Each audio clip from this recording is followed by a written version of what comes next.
Année après année, le cosmos nous dévoile ses secrets. Ses explosions d'étoiles, ses gigantesques trous noirs, ces impressionnants nuages de gaz. Partout, sur Terre comme dans l'espace, des télescopes de haute technologie captent les signaux d'un univers invisible. D'un cosmos dont la taille, l'âge et la violence sont à peine concevables. Les télescopes élargissent sans cesse notre champ d'observation de l'univers.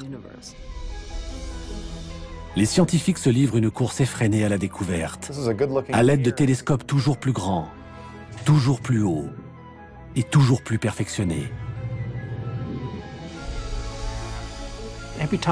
À chaque fois que nous explorons une nouvelle partie de l'univers, nous allons de découverte en surprise.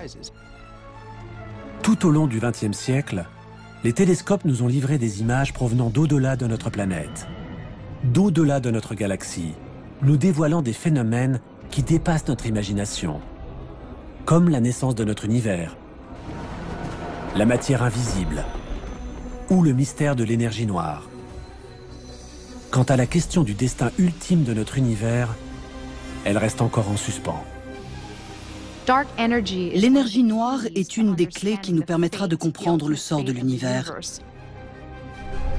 L'expansion de l'univers est-elle infinie?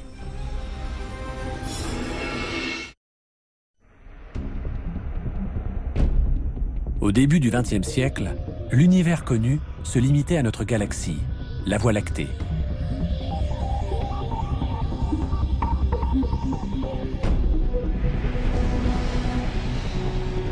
Depuis, nous sommes entrés dans l'âge d'or des découvertes cosmiques. Les télescopes repoussent les limites de notre compréhension du cosmos. Organisés en de vastes réseaux à travers le monde, ces impressionnants télescopes nous révèlent des mystères qui ne cessent de nous émerveiller.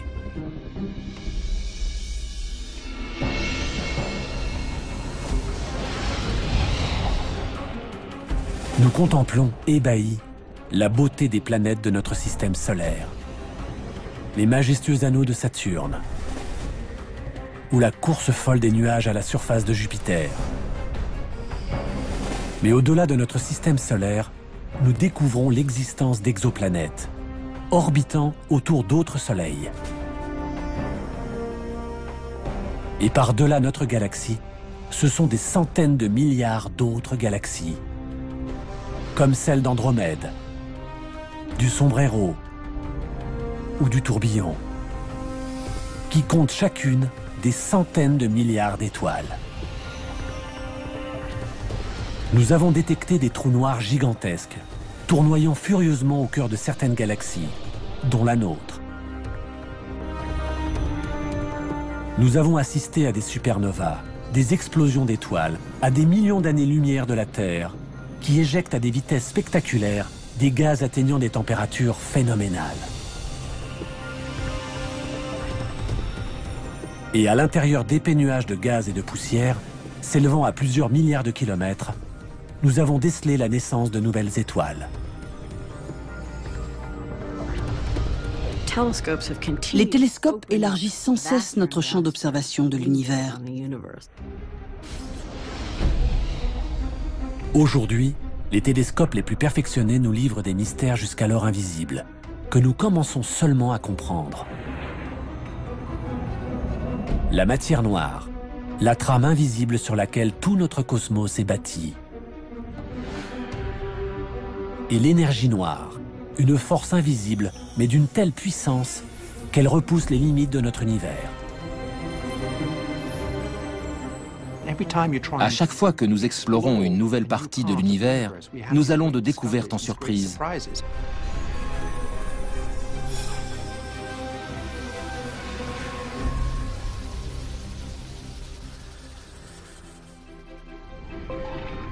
Remontons au début du XXe siècle. À l'époque, l'univers connu est bien plus petit. Il y a d'abord notre système solaire, avec le Soleil, la Terre et les autres planètes. Puis tout autour, les millions d'étoiles qui, avec le système solaire, forment notre galaxie, la Voie lactée. Et puis, plus rien. L'univers s'arrête là. Mais une question hante cependant les astronomes.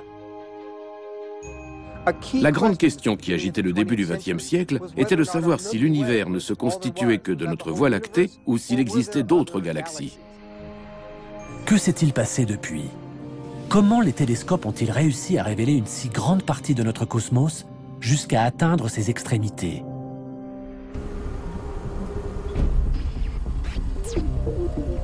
Une petite révolution voit le jour au début des années 1900. Un tout nouveau télescope est en construction. Il changera à jamais notre perception de l'univers.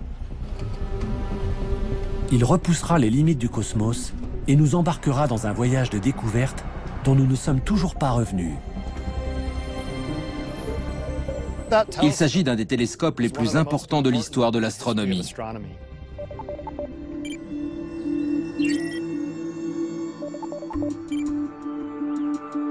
Voici comment tout a commencé. L'astronome que vous voyez là est en train de gravir le mont Wilson, qui du haut de ses 1742 mètres, domine la ville de Pasadena en Californie. Son but? Dépasser les nuages et la brume de la basse atmosphère qui déforment les images télescopiques. Il souhaite étudier la possibilité de construire un observatoire au sommet de ce mont, car l'air y est d'une grande pureté.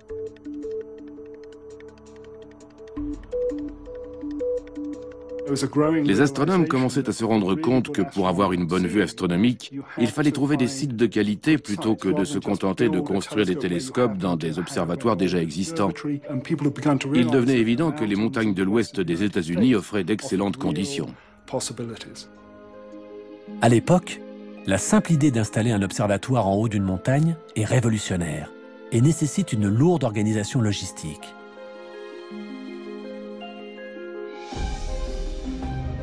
Prudemment, des centaines de tonnes de béton et d'acier sont acheminées sur d'étroits chemins de montagne. Mais la pureté du ciel en vaut la peine. L'observatoire du mont Wilson deviendra le plus haut observatoire du monde, ainsi qu'une référence pour tous les autres observatoires construits par la suite. L'homme à l'origine de cet observatoire s'appelle George Ellery Hale. Il s'est donné pour objectif de résoudre le plus grand mystère du cosmos, découvrir s'il existe quelque chose au-delà de notre galaxie.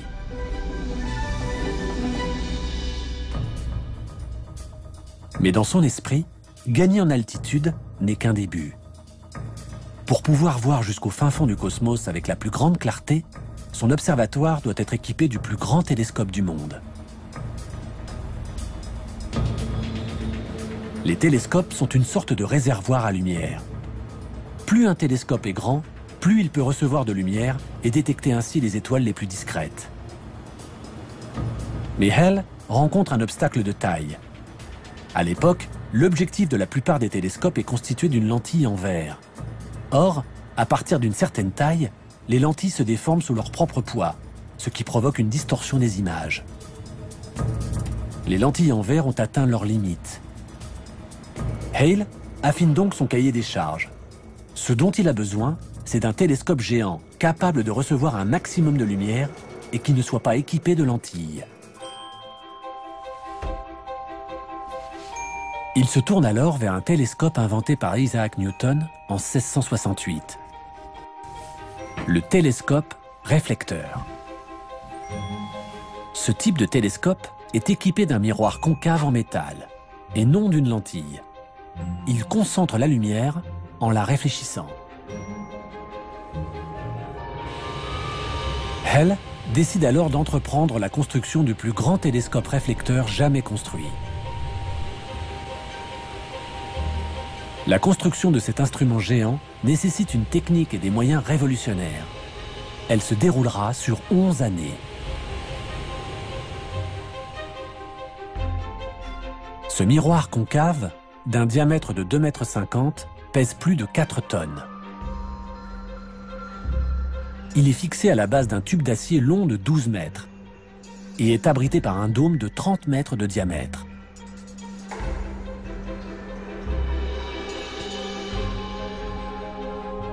C'est finalement en 1917 que les foules, médusées, viennent admirer le plus grand télescope jamais construit au monde. The scientific eye of America. To this mecca of stargazers flock astronomers from all nations.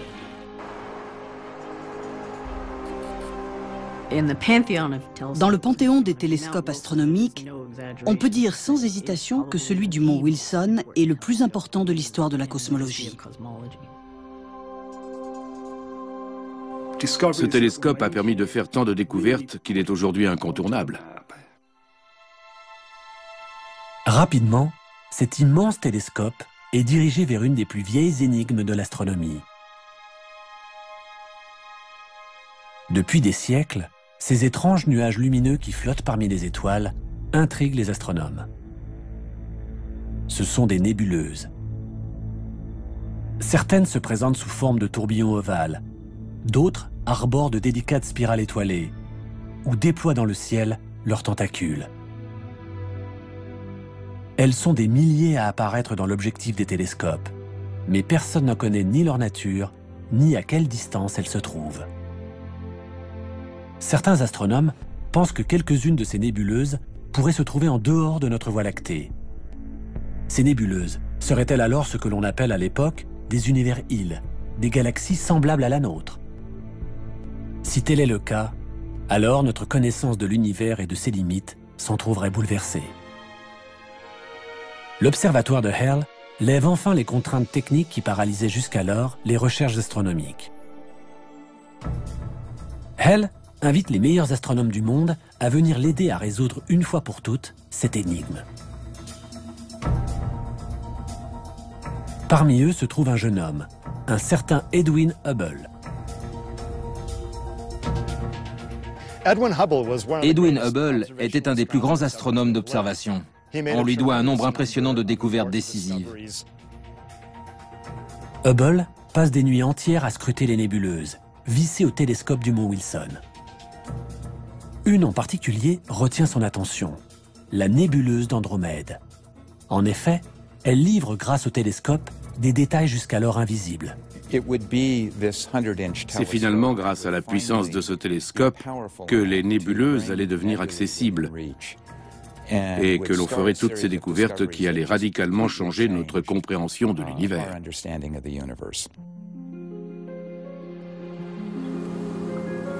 Hubble arrive à distinguer des étoiles à l'intérieur de la nébuleuse d'Andromède. Mais pour savoir s'il s'agit réellement d'un univers-île, qui se trouverait en dehors de la Voie lactée, il doit d'abord trouver à quelle distance elle se trouve de la Terre, ce qui est plus facile à dire qu'à faire. Réussir à calculer des distances dans l'immensité de l'univers est une des missions les plus délicates des astronomes.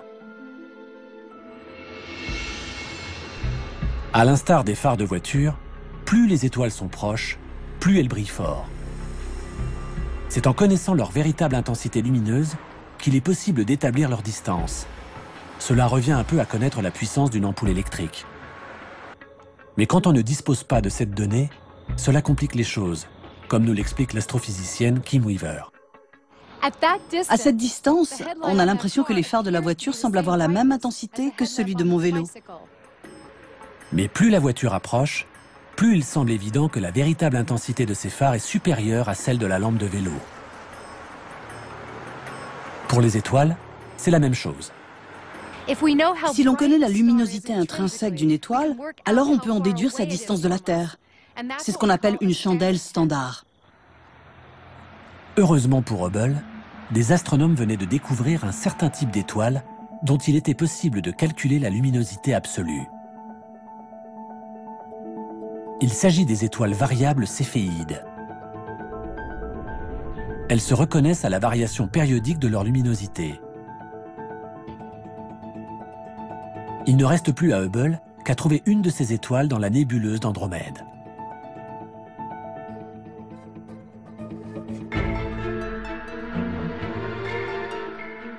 La nuit, il scrute patiemment les cieux, à l'aide du télescope.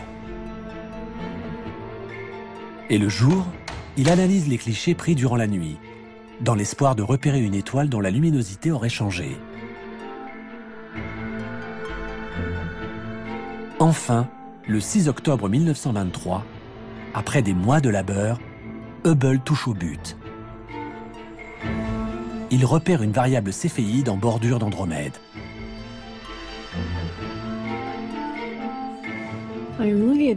Voici le cliché original d'Edwin Hubble, sur lequel il a trouvé la première céphéide de la galaxie d'Andromède. Il a d'ailleurs marqué d'une croix la position de cette céphéide et ajouté VAR avec un point d'exclamation pour souligner le fait qu'il s'agissait d'une variable céphéide.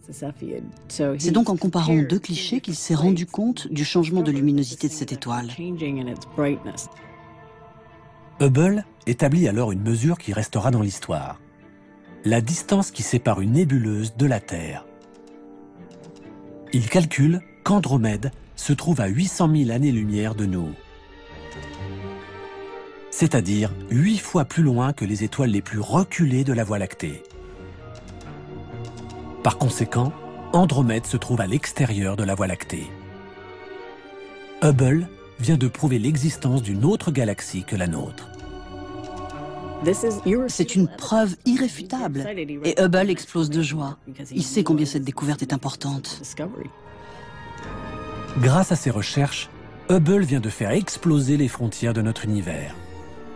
Le cosmos ne se résume pas qu'à notre seule galaxie.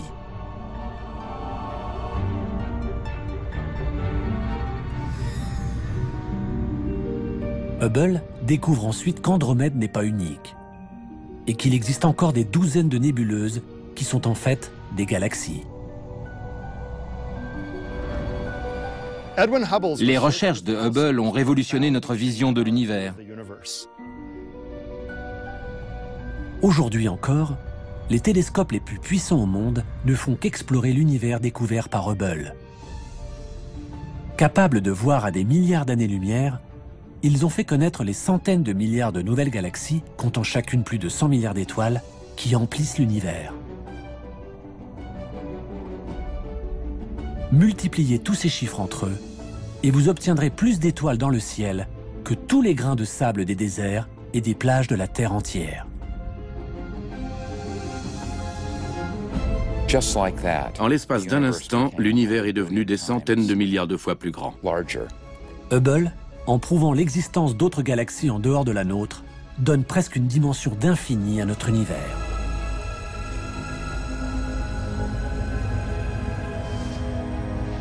Mais ce qu'il est sur le point de découvrir promet d'être encore plus extraordinaire.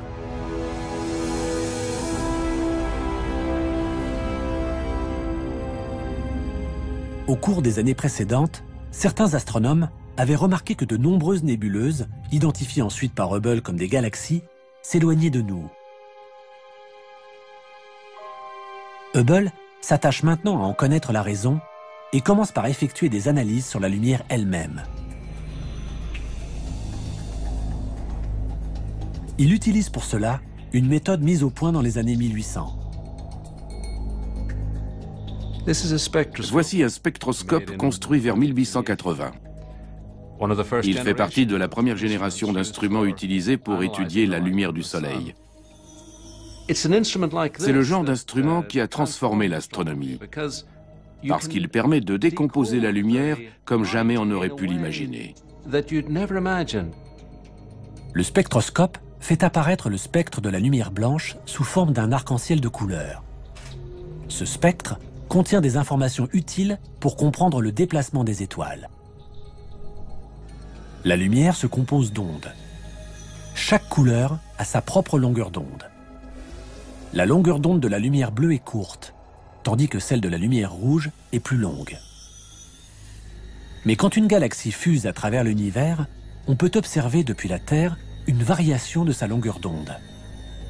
Si la galaxie se rapproche de la Terre, sa longueur d'onde se rétrécit et apparaît dans les tons bleus. Si la galaxie s'éloigne de nous, alors sa longueur d'onde s'étale et tire vers le rouge. C'est ce que l'on appelle le décalage vers le rouge. Ce phénomène peut servir de compteur de vitesse cosmique. Plus la vitesse d'éloignement de la galaxie est importante, plus sa longueur d'onde se décalera vers le rouge.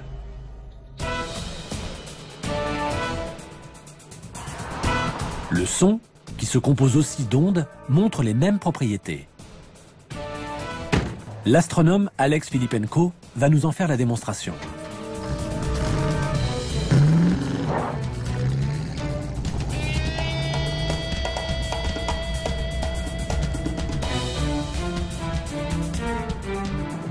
Ça va être amusant. Je vais klaxonner. C'est parti. Le ton du klaxon est constant, bien que la voiture soit en mouvement. Le son qu'entend Filippenko depuis son siège de conducteur est constant. Il ne change pas. Filippenko va à présent rester au bord de la route pour écouter le son du klaxon quand la voiture passera devant lui.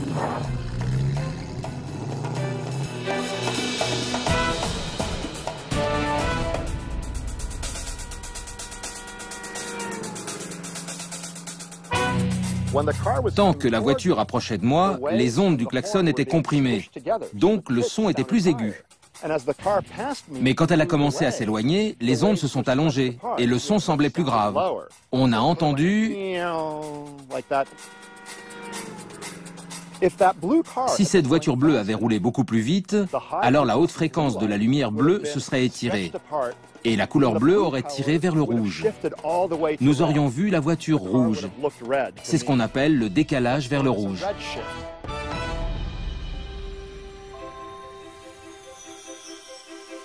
Revenons en 1928. Hubble décide d'étudier le décalage vers le rouge de ces nouvelles galaxies, afin de connaître leur vitesse de déplacement. Il établit un tableau des vitesses des galaxies proches ou plus lointaines.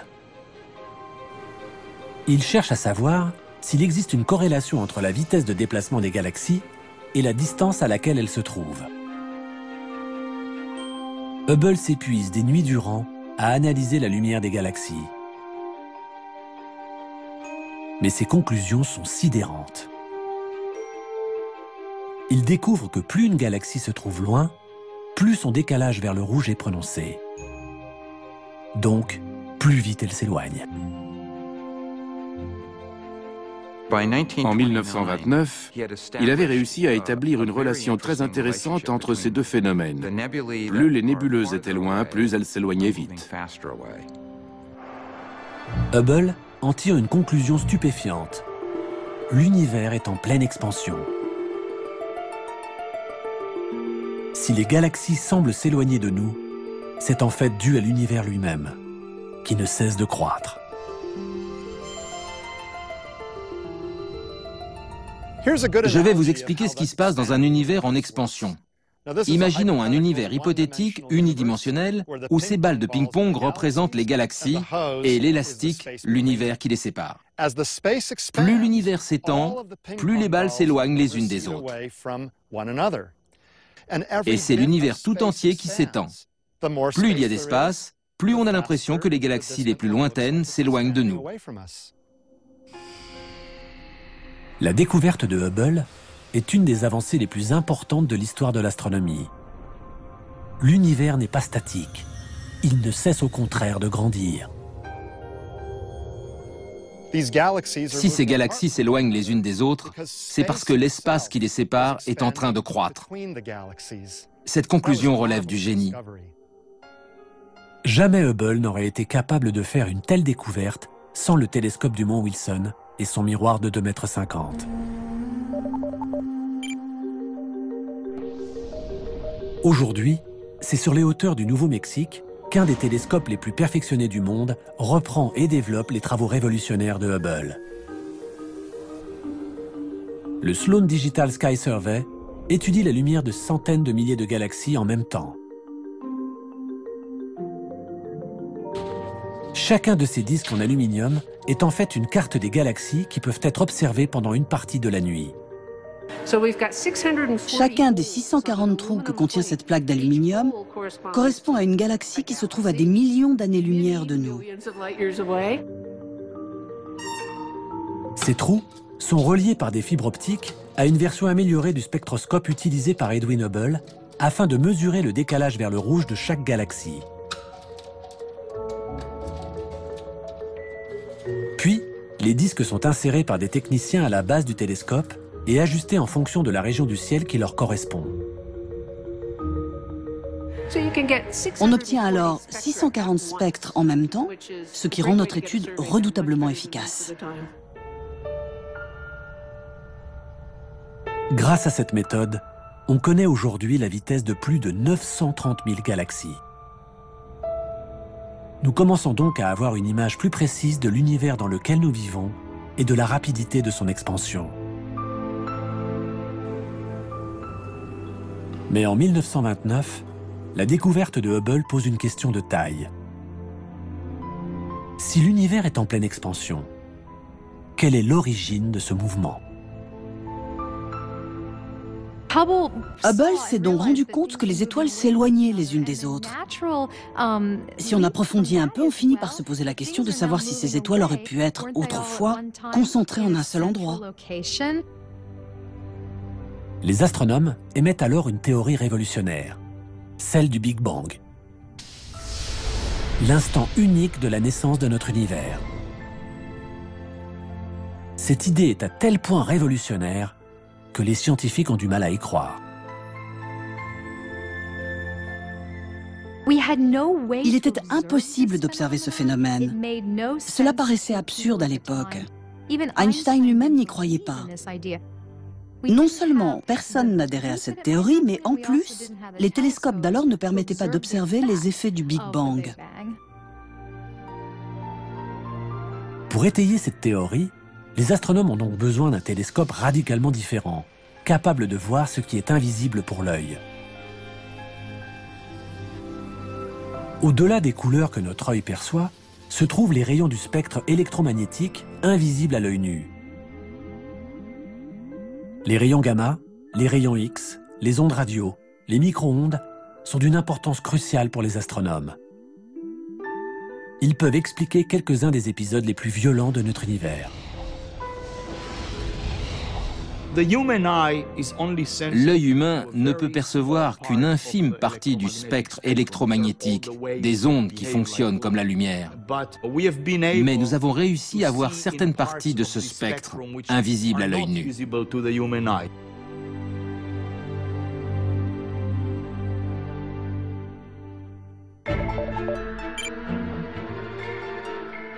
« 1964. Les astronomes Arno Penzias et Robert Wilson testent un nouveau radiotélescope. Son antenne géante leur permet de mesurer les micro-ondes et les ondes radio présentes dans l'espace, grâce à la chaleur qu'elles dégagent. Selon leurs calculs, les étoiles de notre Voie lactée devraient émettre une faible chaleur. Mais lorsqu'ils dirigent leur antenne vers l'espace intersidéral, où normalement ils ne devraient rien capter, le télescope, contre toute attente, enregistre quelque chose. Nous pensions que le ciel, en dehors de la Voie lactée, serait très froid, voire qu'il frôlerait le zéro absolu. Mais à notre grande surprise, nous avons constaté que sa température s'élevait à 3 degrés au-dessus du zéro absolu. Ce mystérieux signal semble provenir d'un peu partout. Nous avions un son ou un signal, si vous voulez. Était-ce des ondes radio? Était-ce autre chose? Nous n'en avions aucune idée. Penzias et Wilson pensent d'abord qu'il s'agit d'un problème de fonctionnement du télescope, qui provoquerait une interférence. Ils vérifient tout, allant même jusqu'à balayer les déjections de pigeons qui jonchent l'antenne. Le son était toujours là, été comme hiver, nuit et jour, en permanence, et provenant de partout.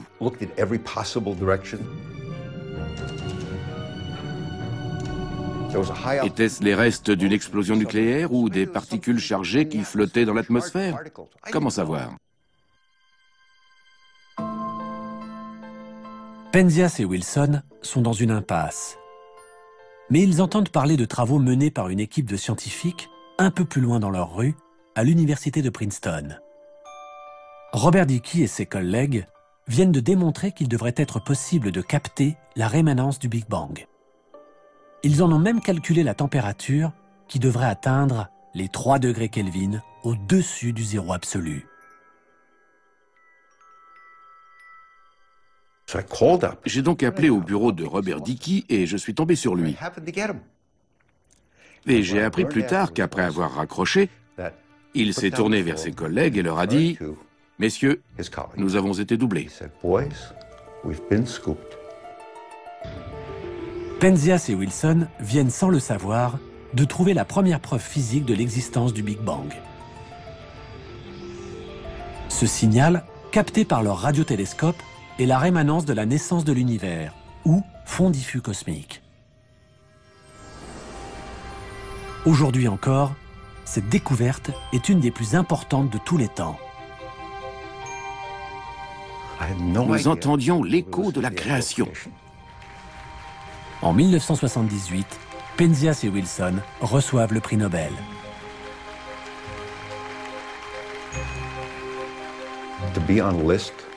Se retrouver sur la même liste qu'Albert Einstein, dans la même lignée, était tout bonnement inconcevable. Comment se comparer à toutes ces personnalités qui avaient reçu des prix Nobel? Cette découverte, en 1964, de l'écho de la radiation du Big Bang a été la toute première preuve d'un Big Bang chaud de l'origine de l'univers.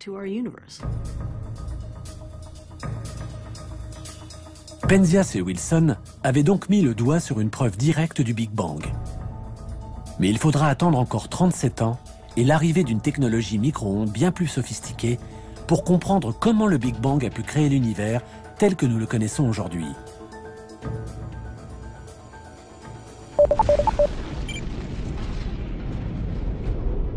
Cet appareil, qui tourne en orbite à 1,6 million de kilomètres de la Terre, est la sonde Wilkinson Microwave Anisotropy Probe, ou WMAP. Il s'agit d'une version très avancée de l'antenne géante de Penzias et Wilson, équipée de 2 télescopes réflecteurs. La mission de la sonde WMAP est l'étude du rayonnement thermique cosmologique dans le moindre de ses détails, afin d'en savoir plus sur la formation des galaxies. Avec la WMAP, nous tentons de remonter jusqu'aux tout premiers instants de l'univers. 1 an après la mise en orbite de la sonde, les premiers résultats sont cartographiés. Les résultats de l'observation étaient étonnants. Au lieu d'une radiation diffuse homogène, nous mesurions des changements de température d'1 millième de pourcentage sur tout l'univers. La WMAP décèle d'infimes fluctuations de température. Le contraste flagrant des changements de température que l'on peut voir ici, qui vont du plus chaud représenté par le rouge au plus froid en bleu, ne sont en fait que des variations de quelques millionièmes de degrés. Ces variations sont donc infimes, mais elles révèlent à l'échelle du ciel des informations d'une importance capitale pour nous. Ces minuscules points rouges correspondent à des endroits où la matière semble se concentrer et où des noyaux de galaxies finiront par apparaître. Ces indices, ces preuves, nous donnent des renseignements cruciaux sur l'origine des étoiles et des galaxies. Grâce à la sonde WMAP, les astronomes recueillent des informations sur les premiers instants de l'univers qui ont suivi le Big Bang. Nous pouvons en déduire ce qui s'est passé au cours du premier milliardième de la première seconde de l'univers. Je trouve vertigineux de pouvoir remonter si loin dans l'histoire de l'univers. La précision de la sonde WMAP permet aussi aux astronomes de résoudre une autre des grandes énigmes du cosmos: l'âge exact de l'univers. Pour la première fois, les astronomes disposent d'un chiffre précis. Nous savons aujourd'hui que l'univers a environ 13,7 milliards d'années. C'est beaucoup, mais ce n'est pas infini, alors que cela aurait pu être le cas. C'est là une autre des grandes découvertes scientifiques du XXe siècle. Jamais aucun autre télescope n'a été capable de nous faire voyager aussi loin de la Terre et aussi près de la naissance du cosmos. Il nous donne à voir les frontières de l'univers et nous en dévoile des détails insoupçonnés. Mais les micro-ondes qu'il enregistre sont invisibles pour l'œil humain. Sera-t-il possible un jour de contempler les toutes premières galaxies de l'univers de nos propres yeux, dans la lumière visible? Oui, mais pour cela, les télescopes optiques devront bénéficier eux aussi d'une avancée technologique qui les fera prendre leur envol. Liftoff of the Space Shuttle Discovery with the Hubble Space Telescope, our window on the universe. La NASA lance le télescope le plus célèbre jamais construit. Si vous demandez à n'importe quel passant dans la rue de citer le nom d'un télescope, on vous répondra Hubble.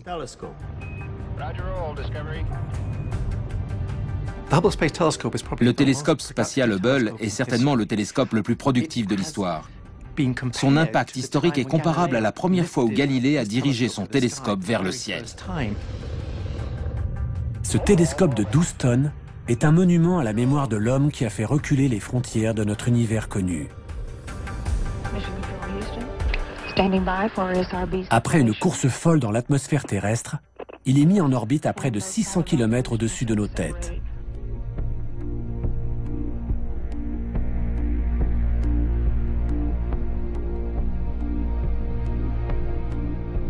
Depuis que Hale avait fait construire un observatoire sur une montagne, les astronomes rêvaient de pouvoir envoyer un télescope dans l'espace. Ici, bien loin de toutes les interférences de l'atmosphère terrestre, aucun nuage, aucun brouillard, aucune turbulence ne vient obscurcir la lumière de l'univers. Le fait d'avoir un télescope dans l'espace nous offre une vue imprenable sur l'univers, et c'est Hubble qui nous a fait remonter le plus loin dans le temps et dans l'espace. Et Hubble, lui, observe la lumière visible. Hubble nous donne les images que nous serions capables de voir si nous étions dans le vide, si nous avions des yeux de 2 mètres, et que nous puissions les garder ouverts pendant 1 semaine. Voilà ce que nous verrions. Ce ne sont pas des images de synthèse, ce sont des photos numériques. Ces photos étonnantes de clarté, prises par Hubble, sont les images les plus extraordinaires qui nous soient parvenues de l'univers. Des restes d'explosions d'étoiles qui fusent dans l'espace. D'immenses nuages de gaz et de poussière d'où naissent de nouvelles étoiles. De lointaines galaxies tourbillonnant dans l'espace et qui, entrant en collision, créent de nouvelles supergalaxies. Je crois que mon image préférée est celle de la nébuleuse Papillon. C'est une nébuleuse dont s'échappent des gaz à presque 1 million de km/h.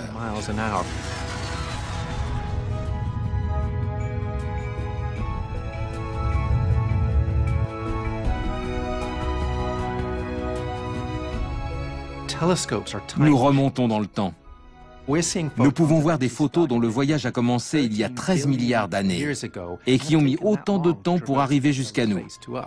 Ce n'est pas seulement dans l'espace que nous voyageons, mais aussi dans le temps. En 1995, les astronomes décident de tester la capacité de Hubble à remonter dans le passé. Ils le dirigent vers un minuscule point noir de l'univers et attendent de voir ce que Hubble leur transmettra.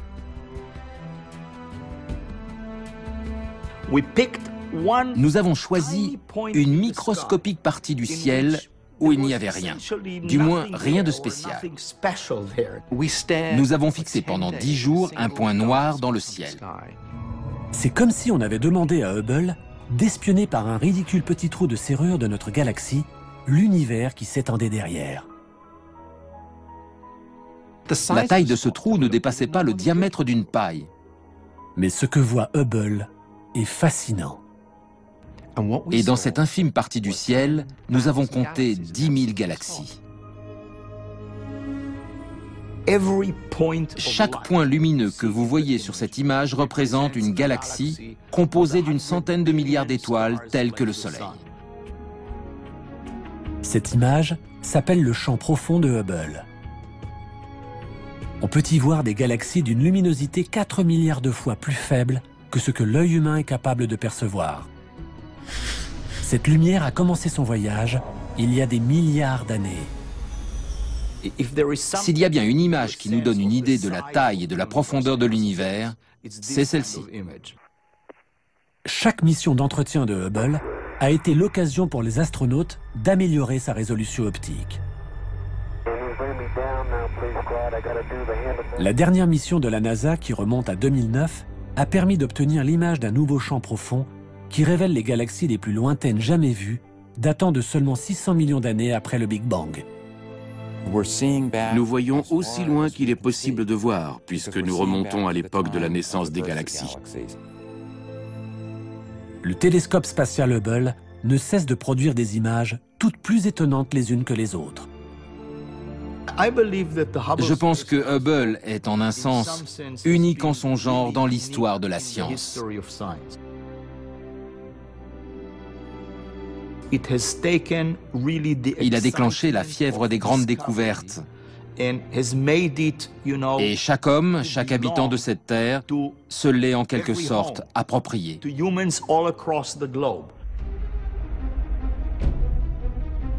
Hubble a permis de mettre les mystères de notre cosmos sous le feu des projecteurs. Il travaille aujourd'hui avec un vaste réseau de super télescopes modernes. Ensemble, ils tentent d'en savoir plus sur un phénomène inconnu qui a secoué le monde de l'astronomie et qui menace de remettre en question toutes les connaissances que l'on a pu amasser sur l'univers. Une force énigmatique que l'on a baptisée énergie noire. L'énergie noire est une énigme absolument totale. C'est une énergie qui semble avoir été créée de rien, du vide sidéral. Nous ne savons pas ce que c'est. Rien ne laissait présager de la découverte d'une telle énergie noire.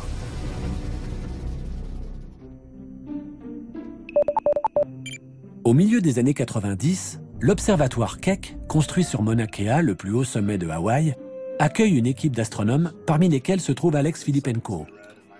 Ensemble, ils scrutent les profondeurs du cosmos. Ils savent que l'univers est en pleine expansion. Mais cette expansion durera-t-elle éternellement? Selon eux, l'univers cessera un jour de croître et commencera à ralentir. Quand je jette en l'air cette pomme, elle subit la force gravitationnelle de la Terre qui la fait ralentir, s'arrêter et inverser son mouvement. De la même manière, toutes les galaxies pourraient un jour ralentir, puis stopper l'expansion de l'univers. Et cela pourrait être suivi par une contraction de tout l'univers, par un Big Crunch. L'univers pourrait-il être en train d'inverser son mouvement? Pour mesurer la vitesse des frontières de l'univers, les astronomes ont besoin des télescopes les plus puissants de la Terre. Les miroirs des deux télescopes Keck sont véritablement gigantesques. Ils mesurent 10 mètres de diamètre. Ils ont en outre la particularité de ne pas être constitués d'un seul disque de verre, mais de 36 miroirs hexagonaux. L'image qu'ils donnent est d'une clarté exceptionnelle. Les télescopes Keck sont de fantastiques outils. Ils nous permettent de voir des galaxies qui se trouvent aux confins de l'univers visible, à 10, 11 ou même 12 milliards d'années-lumière.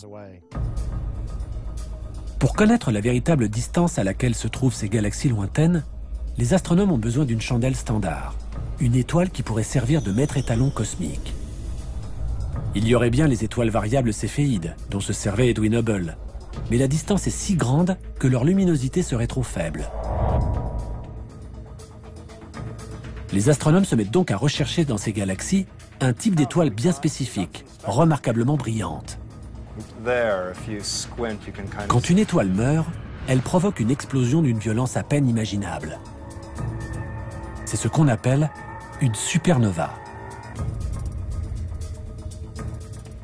Une supernova est une explosion d'étoiles. La mort d'une étoile n'aboutit pas systématiquement à une explosion, mais quelques étoiles se disloquent intégralement et provoquent une gigantesque, une colossale explosion. Encore faut-il trouver le bon type d'explosion d'étoiles. Les astronomes recherchent une supernova dont l'explosion s'accompagne d'une luminosité extrêmement intense et consistante. Une supernova de type 1A. C'est une sorte d'explosion nucléaire incontrôlable. Ce sont de véritables bombes nucléaires. Et malgré les milliards d'années-lumière qui nous séparent de ces galaxies, les astronomes finissent par y trouver une supernova de type 1A. Ça y est, regarde. Là, c'est un peu flou. Ils peuvent à présent mesurer le décalage vers le rouge de ces galaxies lointaines pour en calculer la vitesse d'éloignement. Enfin, en 1998, après des années de recherche, tombe un résultat auquel personne ne s'attendait. L'expansion de l'univers n'est absolument pas en train de ralentir. Elle s'accélère. À notre grande surprise, nous nous sommes rendus compte que la vitesse d'expansion de l'univers avait augmenté. Au lieu de ralentir, elle accélérait. Comme si ma pomme faisait zoom, comme ça. Cette conclusion était hallucinante. Une force mystérieuse, impossible à voir, est donc en train de défier la gravité et de repousser toujours plus loin les frontières de l'univers. Les astronomes ont donné à cette force le nom d'énergie noire.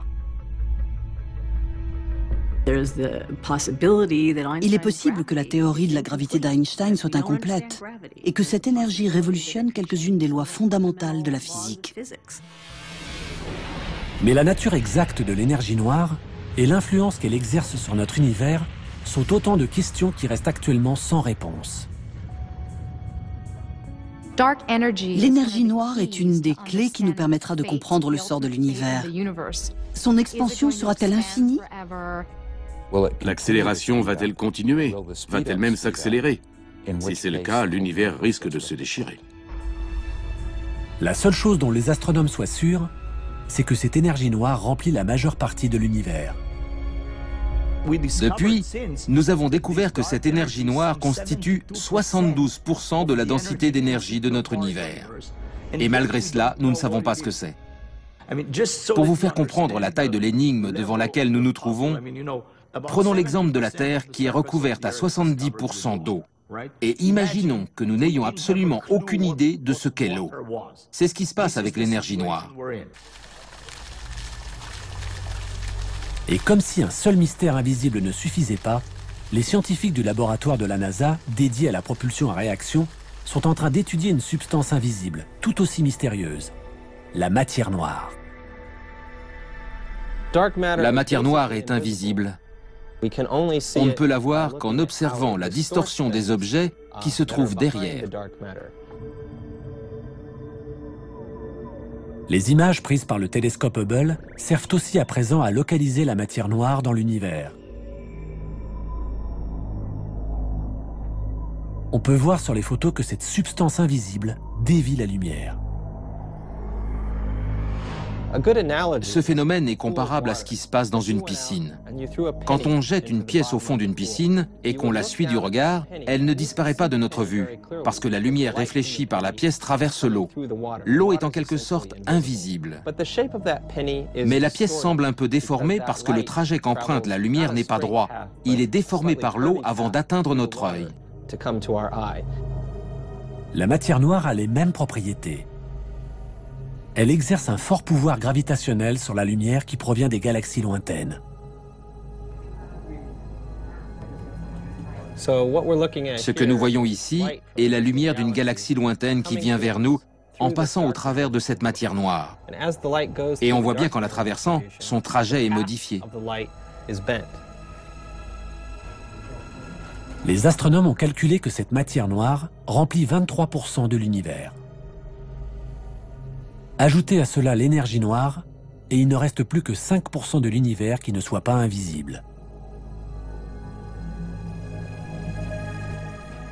Cela fait maintenant 400 ans que nous étudions le ciel à l'aide de télescopes.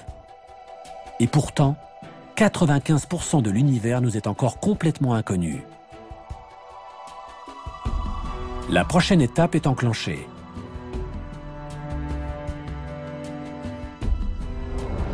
Une nouvelle génération de télescopes, propulsés dans l'espace, installés sur les plus hauts sommets de nos montagnes ou enfouis à des kilomètres sous terre, se prépare à révolutionner une fois de plus notre compréhension de l'univers.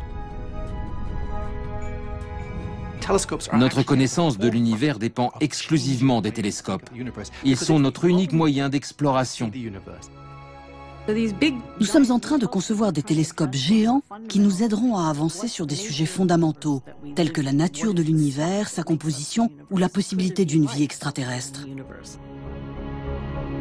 La très grande sensibilité des instruments scientifiques actuels les rend capables d'étudier aussi bien le visible que l'invisible.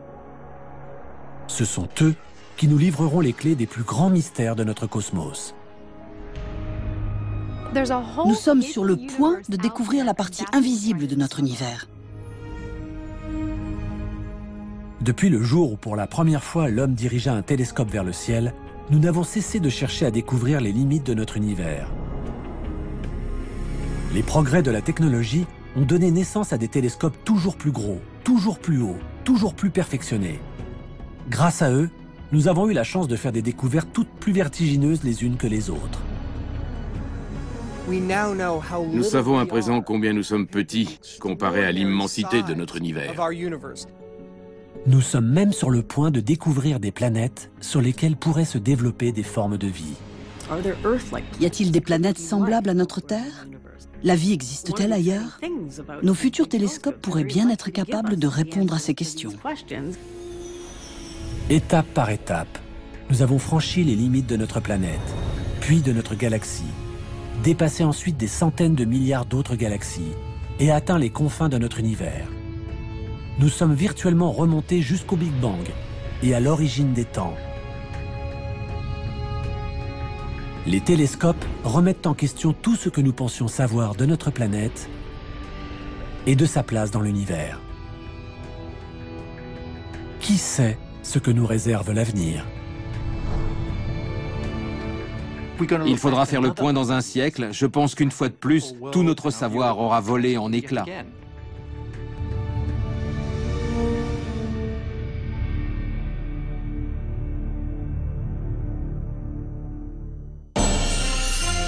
Et oui, l'univers n'a pas fini de tarabuster les chercheurs, et les chercheurs amateurs que nous sommes. Dans un instant, nous filons au soleil. Et pour les bonus, cliquez sur arte.tv/étoile.